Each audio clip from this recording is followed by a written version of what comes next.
بسم اللہ الرحمن الرحیم۔ السلام علیکم۔ یہ ہمارے واٹس ایپ گروپ کے ایک دوست نے یہ سوال کیا تھا کہ علی علیہ السلام جو ہے وہ رسول اکرم صلی اللہ علیہ وآلہ وسلم کے خلیفہ ہیں یا اللہ تعالیٰ کے خلیفہ ہیں۔ بعض روایات ہمیں ایسی ملتی ہیں کہ جس میں علی علیہ السلام کو 12 خلفاء میں سے، 12 ائمہ میں سے، 12 وصیوں میں سے، 12 ولیوں میں سے پہلا ولی کہا گیا ہے۔ اور ایسی روایات بھی ہمیں ملتی ہیں کہ جس میں علی علیہ السلام کو چوتھا خلیفہ کہا گیا ہے۔ تو یہ حقیقت کیا ہے، اس کے بارے میں تھوڑی سی وضاحت فرمائیں۔ اس سلسلے میں عرض یہ ہے کہ خلیفہ کا جو لفظ ہے نا، خلیفہ، اس کے معنی ہوتے ہیں جانشین۔ خلیفہ کے لغوی معنی ہے جانشین، نائب، نائب ہونا۔ اب خلیفہ اللہ کا بھی ہو سکتا ہے، خلیفہ رسول اللہ صلی اللہ علیہ وآلہ وسلم کا بھی ہو سکتا ہے۔ اللہ تعالیٰ کے 4 خلیفہ ہیں۔ قرآن مجید سے ہمیں اللہ تعالیٰ کے 4 خلیفہ ملتے ہیں۔ وہ 4 خلیفہ کون ہیں؟ ان میں پہلے حضرت آدم علیہ السلام ہیں، دوسرے حضرت ہارون علیہ السلام ہیں، تیسرے حضرت داؤد علیہ السلام ہیں، اور چوتھے حضرت علی علیہ السلام ہیں۔ اور رسول اللہ صلی اللہ علیہ وآلہ وسلم کے 12 خلیفہ ملتے ہیں۔ وہ 12 خلیفہ کون ہیں؟ ان میں پہلے خلیفہ علی علیہ السلام ہیں اور آخری خلیفہ امام مہدی علیہ السلام ہیں۔ عموماً لوگ یہ ہوتا ہے کہ ان دونوں چیزوں کو مکس کر دیتے ہیں۔ دیکھیں، اللہ کے خلیفہ ہونا اور بات ہے، رسول اللہ کے خلیفہ ہونا اور بات ہے۔ اللہ کا اس زمین کے اوپر نائب ہونا اور بات ہے، رسول اللہ کا اس زمین کے اوپر نائب ہونا اور بات ہے۔ اللہ تعالیٰ کے جو نائبین ہیں، اللہ تعالیٰ کے جو خلفاء ہیں، اس کے حوالے سے میں آپ کو ایک روایت پڑھ کے سناتا ہوں، جو کہ ایک بڑی مشہور و معروف کتاب ہے، قصص الانبیاء، یعنی انبیاء کی تاریخ۔ یہ کتاب حجت الاسلام علامہ محمدی اشتہاردی کی لکھی ہوئی ہے، اور انہوں نے عیون الاخبار الرضا کے حوالے سے یہ روایت لکھی ہے۔ روایت کیا ہے وہ میں آپ کو پڑھ کے سناتا ہوں۔ روایت کی ہیڈنگ اس طریقے سے ہے کہ حضرت خضر علیہ السلام نے جناب امیر المومنین علیہ السلام کو چوتھے خلیفہ کے عنوان سے سلام کیا۔ روایت اس طریقے سے ہے کہ امیر المومنین حضرت علی علیہ السلام، جو کہ ہمیشہ پیغمبر اسلام صلی اللہ علیہ وآلہ وسلم کے ہمراہ اور ہمراز تھے، جنہوں نے اسلام کے اہداف عالیہ کی پیشرفت اور صدائے وحی کو، جو کہ پیغمبر اسلام کی زبان مبارک سے جاری ہوئی، کی عظمت کو اجاگر کرنے کے لیے کسی قسم کی قربانی سے دریغ نہ کیا۔ وہ فرماتے ہیں کہ میں مدینے کے ایک سفر میں پیغمبر اکرم صلی اللہ علیہ وآلہ وسلم کے ہمراہ تھا۔ اچانک ہماری ملاقات ایک بلند قد و قامت کے بوڑھے شخص سے ہوئی۔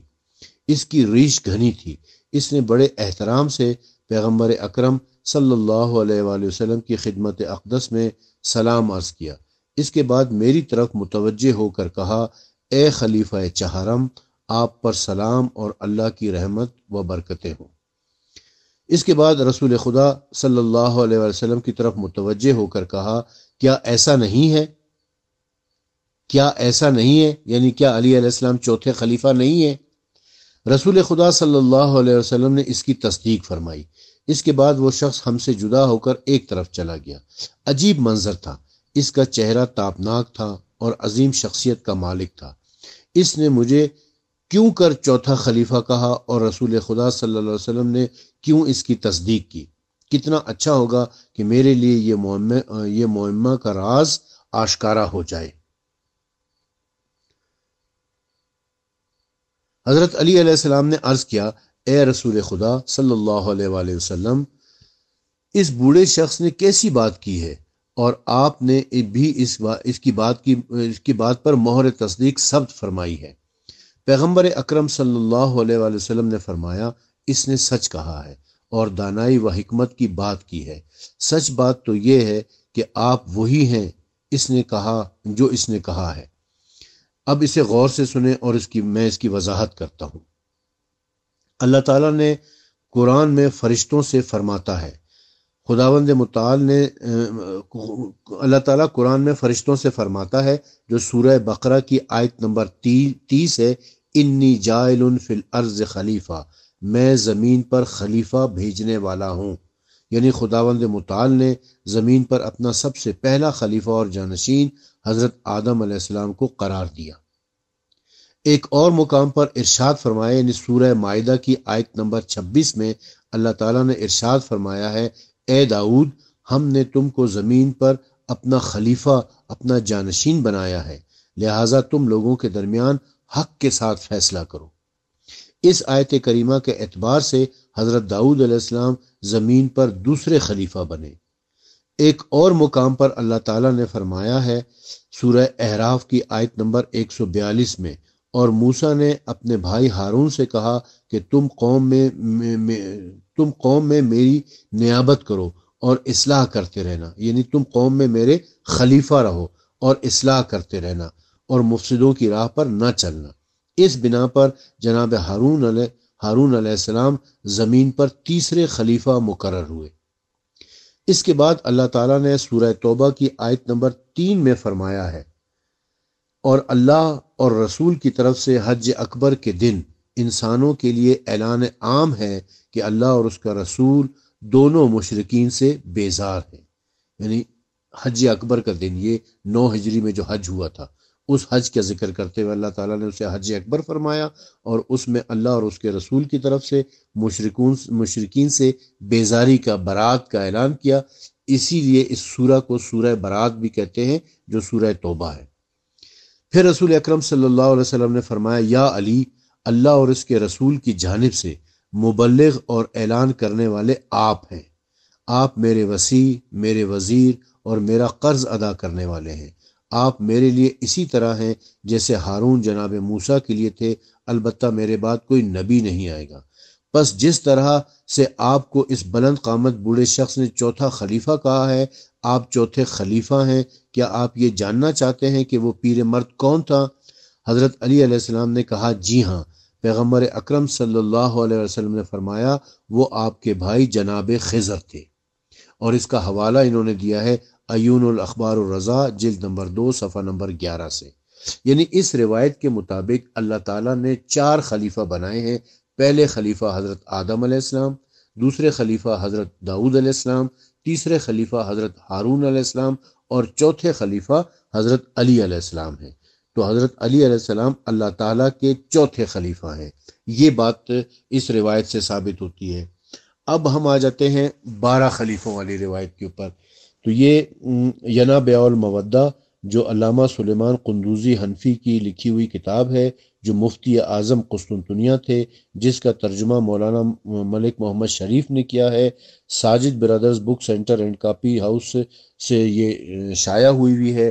اس کے صفحہ نمبر 692 پر 2 روایات ہیں۔ یہ روایات اب جو میں آپ کی خدمت میں پیش کروں گا، یہ رسول اللہ کے خلفاء کے بارے میں ہے کہ رسول اللہ کے خلیفہ کون کون ہوں گے۔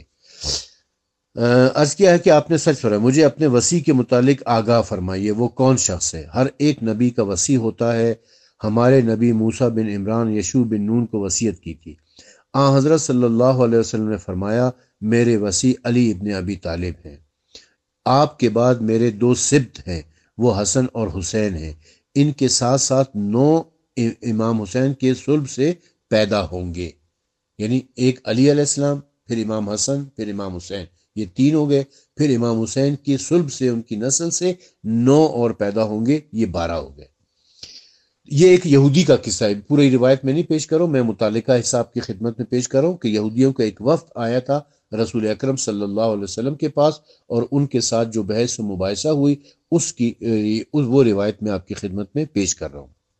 پھر عرض کیا، ان یہودیوں نے پھر کہا کہ اے محمد صلی اللہ علیہ وسلم، مجھے ان کے اسماء گرامی سے آگاہ فرمائیے۔ جب حسین دنیا سے رخصت ہو جائیں گے تو آپ کے فرزند علی امام ہوں گے، یعنی علی زین العابدین۔ جب آپ رخصت ہو جائیں گے تو آپ کے فرزند محمد، یعنی محمد باقر ہوں گے۔ جب محمد تشریف لے جائیں گے تو آپ کے فرزند جعفر، یعنی امام جعفر صادق علیہ السلام ہوں گے۔ جب جعفر تشریف لے جائیں گے تو آپ کے فرزند موسیٰ، یعنی موسیٰ کاظم علیہ السلام امام ہوں گے۔ جب موسیٰ تشریف لے جائیں گے تو آپ کے فرزند علی، یعنی امام علی نقی علیہ السلام ہوں گے۔ جب علی تشریف لے جائیں گے تو آپ کے فرزند محمد، یعنی امام محمد تقی علیہ السلام امام ہوں گے۔ جب محمد تشریف لے جائیں گے تو آپ کے فرزند علی ہوں گے، یعنی امام علی نقی علیہ السلام ہوں گے۔ جب امام علی نقی تشریف لے جائیں گے تو آپ کے فرزند حسن ہوں گے، یعنی امام حسن عسکری علیہ السلام ہوں گے۔ جب حسن تشریف لے جائیں گے تو آپ کے فرزند حجت خدا محمد مہدی اجل اللہ تعالی فرجہ شریف ہوں گے۔ یہ 12 ہیں۔ تو اس طرح یہ 12 امام، یہ 12 خلیفہ، یہ 12 وصی، یہ رسول اکرم صلی اللہ علیہ وسلم کے ہیں۔ ان کے نام بھی رسول اکرم نے بتائے ہیں۔ اسی کتاب کے صفحہ نمبر 697 کے اوپر، ویسے تو بہت ساری روایات ہیں، میں ان سب کی پکچر بھی بنا کے آپ کی خدمت میں پیش کر دوں گا، لیکن یہ جو متعلقہ حدیثیں ہیں نا اس 12 خلفاء کے حوالے سے، وہ میں آپ کی خدمت میں پیش کر رہا ہوں۔ ویسے تو دیکھیں ابھی 12 خلیفوں کے حوالے سے صحیح بخاری کے اندر بھی روایت موجود ہے، حضرت جابر بن سمرہ والی، کہ رسول اکرم نے فرمایا کہ میرے بعد 12 امیر ہوں گے۔ صحیح مسلم میں متعدد روایات ہیں، پورا ایک چیپٹر ہے 12 خلفاء کا، اس میں بھی رسول اکرم نے فرمایا کہ میرے بعد 12 خلیفہ ہوں گے۔ سنن ابی داؤد میں کتاب المہدی کے اندر 2 روایات موجود ہیں جس میں بتایا گیا ہے کہ رسول اکرم صلی اللہ علیہ وسلم کے 12 خلیفہ ہوں گے۔ اسی طریقے سے کہتے ہیں کہ جی یہ مصنف کہتے ہیں، یعنی علامہ سلیمان قندوزی کہتے ہیں کہ بخاری نے 3 طریقوں سے بیان کیا ہے، مسلم نے 9 طریقوں سے، ابو داؤد نے 3 طریقوں سے، ترمذی نے 1 طریقے سے، اور حمیدی نے 3 طریقوں سے یہ حدیث بیان کی ہے۔ بخاری میں ہے کہ جابر بن سمرہ روایت کرتے ہیں کہ رسول اللہ صلی اللہ علیہ وسلم نے فرمایا میرے بعد 12 امیر ہوں گے۔ آن حضرت نے ایک ایسا کلمہ فرمایا جس کو میں نہ سن سکا۔ میں نے اپنے باپ سے دریافت کیا کہ آن حضرت نے کیا فرمایا تھا؟ آپ نے کہا کہ فرمایا تھا کہ تمام کے تمام قریش میں سے ہوں گے۔ مسلم بن عامر بن سعید سے روایت ہے کہ میں نے ابن سمرہ کے پاس خط تحریر کیا کہ مجھے اس چیز کے بارے میں آگاہ کیجیے جس کو آپ نے نبی کریم صلی اللہ علیہ وسلم سے سنا ہے۔ آپ نے میرے پاس خط تحریر کیا کہ میں نے رسول اللہ صلی اللہ علیہ وسلم سے جمعے کے روز جس عشاء کو اسلمی کو رجم کیا گیا تھا، دین ہمیشہ قائم رہے گا حتیٰ کہ قیامت ہو جائے گی، ان لوگوں پر 12 خلیفہ گزریں گے جو تمام کے تمام قریش میں سے ہوں گے۔ سید علی حمدانی نے کتاب مودت القربہ کی 10ویں مودت کے عبد الملک بن عمیر جابر بن سمرہ سے روایت کرتے ہیں کہ میں اپنے باپ کے ساتھ نبی صلی اللہ علیہ وسلم کی خدمت میں موجود تھا۔ میں نے حضرت کو فرماتے ہوئے سنا میرے بعد 12 خلیفہ ہوں گے۔ پھر حضرت نے اپنی آواز کو تھوڑا سا دھیما کر دیا تھا۔ میں نے اپنے والد سے دریافت کیا کہ حضرت نے کس چیز کے ساتھ اپنی آواز کو دھیما کر دیا؟ کہا کہ حضرت صلی اللہ علیہ وسلم نے فرمایا تھا کہ تمام کے تمام بنی ہاشم میں سے ہوں گے۔ دیکھیں بنی ہاشم میں سے ہوں گے، بعض روایتوں میں قریش کا لفظ ہے، بعض روایتوں میں بنی ہاشم کا لفظ ہے۔ سماک بن حرب نے بھی اسی طرح کی روایت کیا ہے۔ علامہ شیبی مروق سے روایت ہے کہ ہم لوگ ابن مسعود کے پاس موجود تھے اور آپ کی خدمت میں قرآن پیش کر رہے تھے۔ آپ سے ایک جوان نے کہا کیا تمہارے نبی نے تم سے کہا تھا کہ آپ کے بعد کتنے خلیفہ ہوں گے؟ آپ نے کہا تم جوان ہو، اس چیز کے بارے میں تم سے پہلے کسی نے مجھ سے سوال نہیں کیا۔ ہاں، نبی صلی اللہ علیہ وسلم نے ہم سے کہا تھا کہ آپ کے بعد بنی اسرائیل کے نقیبوں کی تعداد کے برابر 12 خلیفہ ہوں گے۔ حضرت علی کرم اللہ وجہہ سے روایت ہے کہ رسول اللہ صلی اللہ علیہ وسلم نے فرمایا دنیا اس وقت تک ختم نہیں ہوگی حتیٰ کہ میری امت میں سے ایک آدمی کھڑا ہوگا جو امام حسین کے فرزندوں میں سے ہوگا، جو زمین کو اس طرح انصاف سے بھر دے گا جس طرح وہ ظلم سے بھری ہوگی۔ ابایا بن زبیب جابر سے روایت کرتے ہیں کہ رسول اللہ صلی اللہ علیہ وسلم نے فرمایا میں انبیاء کا سردار ہوں اور علی اوصیاء کے سردار ہیں، اور میرے بعد میرے اوصیاء 12 ہوں گے، ان سب میں اول علی ہوں گے اور ان کے آخر میں قائم مہدی ہوں گے۔ تو اسی طریقے سے پھر حضرت ابن عباس سے بھی روایتیں اور متعدد روایتیں ہیں۔ تو یہ ساری روایتیں میں ان کی پکچر بھی بنا کر آپ کو سینڈ کر دیتا ہوں انشاءاللہ۔ ان سب کے مطالعے سے ہمیں یہ پتہ چلتا ہے کہ اللہ تعالیٰ کے 4 خلیفہ ہیں جن کا قرآن مجید میں ذکر ہے، اور رسول اللہ کے 12 خلیفہ ہیں جن کا حدیث میں ذکر آیا ہوا ہے۔ خود رسول اللہ نے 12 کے نام بھی ہمیں بتا رکھے ہیں، اور قرآن مجید میں اللہ تعالیٰ نے 4 کے نام بھی بتا رکھے ہیں، جس کے حوالے سے ہمارے پاس قرآن کی آیتیں موجود ہیں کہ حضرت آدم علیہ السلام پہلے خلیفہ، حضرت داؤد علیہ السلام دوسرے خلیفہ، حضرت ہارون علیہ السلام تیسرے خلیفہ، اور حضرت علی علیہ السلام اللہ تعالیٰ کے 4تھے خلیفہ ہیں۔ تو اس طرح اللہ کے 4 خلیفہ ہیں، رسول اللہ کے 12 خلیفہ ہیں۔